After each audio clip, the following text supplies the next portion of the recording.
ஜெய் ஸ்ரீராம். அனைவருக்கும் வணக்கம். இப்போ நம்ம ஐப்பசி மாதத்துக்கு உண்டான ராசி பலன், அதாவது மேஷம் முதல் மீனம் வரை உண்டான 12 ராசிகளுக்கு உண்டான பலன்களை இப்போ நம்ம பார்ப்போம். சரிங்களா? ஒரு சின்ன விஷயம், இந்த ஐப்பசி மாதத்தில் எந்தெந்த கிரகங்கள் பெயர்றாங்க, ஒரு ராசிலேருந்து இன்னொரு ராசிக்கு மாறுறாங்க அப்படிங்கும்போது, மாதத்தின் முதல்லையே பார்த்திங்கன்னா குரு பகவான் பார்த்திங்கன்னா மிதுன ராசிலேருந்து கடக ராசிக்கு அதிசார குரு பெயர்ச்சியாக ஒரு 45 நாள் வராருங்க.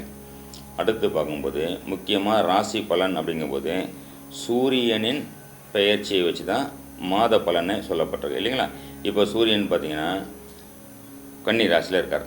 ஐப்பசி மாதம் வரும்போது ஐப்பசி 18ஆம் தேதி, அதாவது இப்போ வர 18ஆம் தேதி, ஐப்பசி 1ஆம் தேதி கரெக்டாக சனி பிரதோஷம் அப்படின்றது அன்றைக்கி வருது. சூரியன் கன்னி ராசியிலேருந்து துலாம் ராசிக்கு பெயர்ச்சி ஆகிறார். அங்கேருந்து ஒரு வாரத்தில் பார்த்திங்கன்னா செவ்வாய் பகவான் பார்த்திங்கன்னா துலாம் ராசிலேருந்து விருச்சிக ராசிக்கும், புதன் துலாம் ராசிலேருந்து விருச்சிக ராசிக்கும் வராங்க.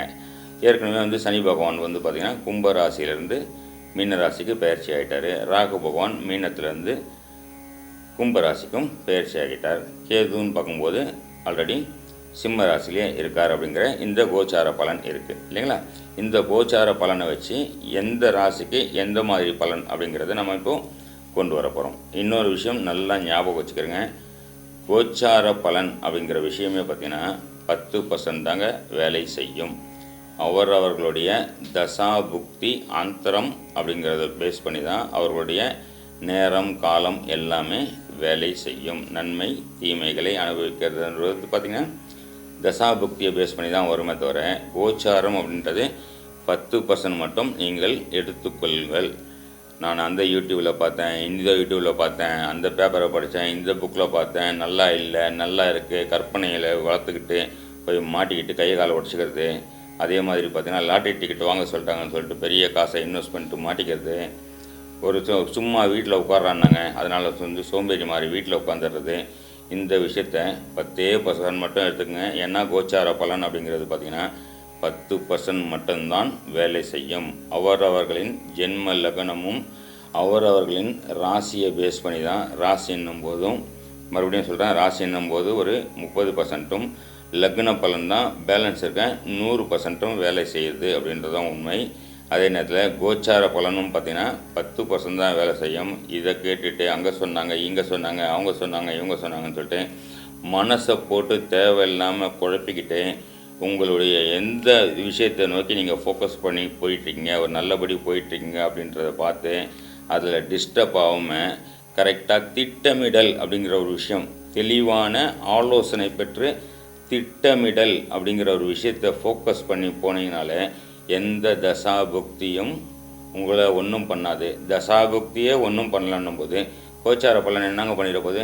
எதுவுமே பண்ணாதுங்க. அதனால் தைரியமாக வாழ்க்கையில் திட்டமிட்டு முன்னேற விஷயத்தை பாருங்கள். இந்த கோச்சார பலனை 10% மட்டும் எடுத்துங்க, ஜாஸ்தியாக நம்பாதீங்க அப்படின்றத சொல்லிவிட்டு இப்போ நம்ம ஆரம்பிப்போம். சரிங்களா?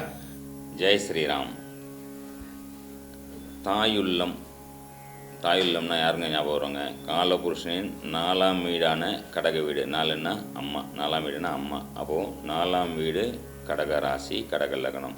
அப்போது தாயுள்ளம் கொண்ட கடக ராசி அன்பர்களே, உங்கள் வீட்டில் தாங்க குரு பகவான் உச்சமாவார். அம்மாவிடம் குழந்தைன்னா ஒட்டிக்கமாக அப்போ குருன்னா குழந்தை, 4ன்னா அம்மா, கடகன்னா அம்மா, அம்மா வீட்டில் குரு பகவான் உச்சமாவார். அப்போது குரு பகவானின் அதிசார பெயர்ச்சி இந்த மாத ஆரம்பத்திலே மிதுன வீட்டிலேருந்து கடக வீட்டுக்கு குரு பகவான் உச்ச வீடான உங்கள் வீட்டிலே ஒரு யோக பலனை கொடுப்பார்னு சொல்லலாம். அப்போது உச்ச வீட்டிலேருந்து 5ஆம் பார்வையாக 5ஆம் வீட்டையே பார்த்துட்டு வரேன். அப்போது குழந்தைகள் சம்பந்தப்பட்ட ஒரு விஷயம், நல்ல விஷயம் நடக்கும். வெகு காலமாக குழந்தை பிறப்பில் தாமதம் ஏற்பட்ட ஜாதகர்கள், ஜாதகிகள் இந்த நேரத்தில் மருத்துவரை அணுகி ட்ரீட்மெண்ட் எடுத்தால் கண்டிப்பாக குழந்தை பேர் அப்படின்ற விஷயத்தை கொடுத்துருவார். 7ஆம் பார்வையாக உங்களுடைய கலத்திரஸ்தானமான 7ஆம் வீட்டை பார்த்துருவார். திருமணமாகாத பெண்கள், ஆண்கள் திருமணத்துக்கு உண்டான முயற்சியை பண்ணிங்கன்னா இந்த மாதத்தில் ஒரு நல்ல ஒரு அலையன்ஸ் அப்படின்றது கிடைக்கப்பெறும். அங்கேருந்து 9ஆம் பார்வையாக 9ஆம் வீட்டை பார்ப்பார். அப்போது அப்பா சம்மந்தப்பட்ட விஷயம், ஆன்மீக சம்மந்தப்பட்ட விஷயம் மிக அருமையாக வரும் அப்படின்னு சொல்லலாம். அதே நேரத்தில் 10ஆம் வீட்டுக்கு 12ஆம் வீட்டை பார்க்குறாரு. வியாபாரம் சம்பந்தப்பட்ட ஒரு சில மாற்றங்களை, ஒரு சில விரயங்களை சந்திப்பீர்கள்னு சொல்லலாம். ஸோ இந்த மாதத்தில் ரொம்ப ஜாஸ்தி கடன் கொடுத்து மாட்டாமல் எந்த அளவுக்கு வாங்க முடியும்னு பார்த்து அந்த அளவுக்கு கொடுத்து வாங்குங்க. சரிங்களா? சூரிய பகவான் பாருங்கள், 2ஆம் வீட்டு அதிபதி, குடும்பம் தனம் வாக்குன்னு சொல்லப்படுற 2ஆம் வீட்டு அதிபதி சூரிய பகவான் 4ஆம் வீட்டில் நீச்சமாக ஆகின்றார். வீடு கொடுத்த கிரகம் சுக்கிரனும் பார்த்திங்கன்னா 4க்கு 12 போய் அவரும் நீச்சமாக வர்றார். அப்போ 4ஆம் வீடுன்றது சுத்தமாக கெட்டுப்போகுது. 4னா சுகஸ்தானம் அப்படின்ற விஷயம் கெட்டுப்போகுது. அம்மான்ற விஷயம் கொஞ்சம் வீக் ஆகுது. வீடு வண்டி வாகனம் அப்படின்ற விஷயம் வீக் ஆகுது இல்லைங்களா? அப்போது தாயின் உடல்நிலையில் ஒரு சில செலவுகள், வண்டி வாகனத்தில் ஒரு சில செலவுகள் அப்படின்ற மாதிரி இருக்கும். இதை ஒரு சின்ன பரிகாரம் அப்படி மாற்றிக்கலாம் சொல்லவா?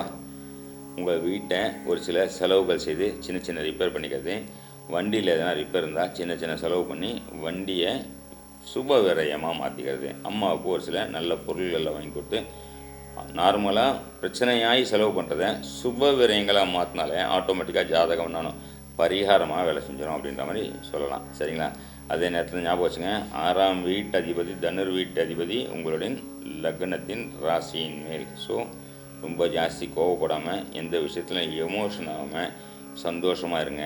செவ்வாயும் பாருங்கள், 3ஆம் வீட்டு அதிபதி புதனும் சரி, 12ஆம் வீட்டு அதிபதி, 12ன்னா விரயம் சொல்லப்பட்டிருக்கு. புதனும் பார்த்திங்கன்னா உங்களுடைய ராசி லக்னத்துக்கு 5ஆம் வீடான விருச்சகத்திலேயே வந்துடுவாங்க. 5ஆம் வீட்டு அதிபதி செவ்வாய் 5ஆம் வீட்டிலேயே பயிற்சி ஆகிடுவார் இந்த மாதத்தில் இல்லைங்களா? அப்போது 5ஆம் வீடு மிக பலமாக ஆயிடுதுன்னு சொல்லலாம். அதே நேரத்தில் விரையாதிபதியான புதன் பகவான் எங்கே வந்துடுறாரு? 5ஆம் வீட்டுக்கு வந்துடுவார். அப்போது ஒரு விரயம், ஒரு செலவு குழந்தைகளுக்கு செய்யணும், ஒரு செலவு யாருக்கு செய்யணும்?